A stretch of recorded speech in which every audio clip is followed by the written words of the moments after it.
Savaitgalį Kaune baigėsi Lietuvos rankinio federacijos vyrų pirmenybės. Pirmajame pusfinalyje Kauno atletas 29-23 įveikė Druskininkų sporto centro komandą, o Kauno technologijos universitetas po atkaklios kovos 32-28 nugalėjo Pasvalio rankininkus. Sekmadienį po nesėkmės pirmosiose varžybose dėl trečiosios vietos varžėsi Druskininkų ir Pasvalio ekipos. Didžiąją rungtynių dalį pirmavo pasvaliečiai, tačiau susitikimo pabaigoje varžovams pavyko perimti iniciatyvą ir iškovoti pergalę.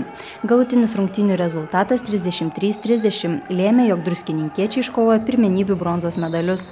Finale susitiko dvi Kauno komandos. Pirmąjį finalinio susitikimo įvartį tik 4 minutę pelnė KTU rankininkai, tačiau laimėję kitų 9 minučių atkarpą 4-1, 13 minutę varžovai išsiveržė į priekį 4-2.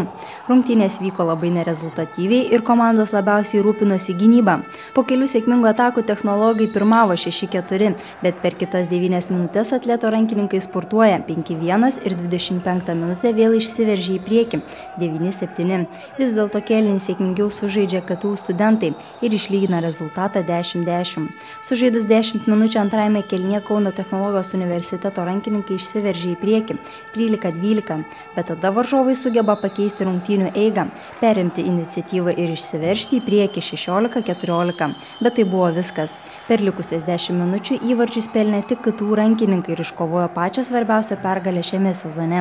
Galutinis rungtynių rezultatas 19-16. Kas būtent lėmė pergalę šiandien?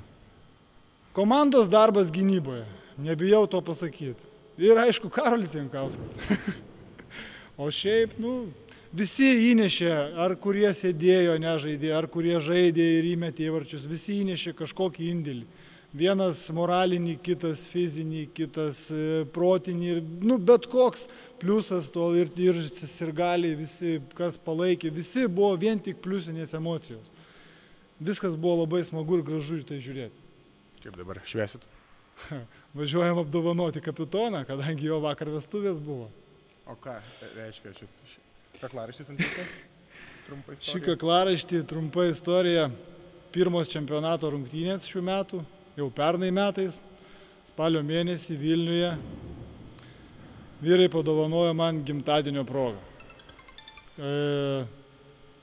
Rėmą, ant kurio buvo parašyta auksinės pergalės atveju išdaužti. Taip, kad šitaip kaklaraištis čia ir atsirado. Rezultatyviausiai nugalėtojų gretose rungtyniavo dizaino ir technologijų fakulteto studentas Karolis Jankauskas, pelnęs 10 įvarčių. Jis taip pat tapo naudingiausiu finalinio ketverto žaidėjų bei rezultatyviausiu reguliariojo 2010-2011 metų Lietuvos vyrų rankinio pirmenybių rankininku, pelniusi 134 įvarčius.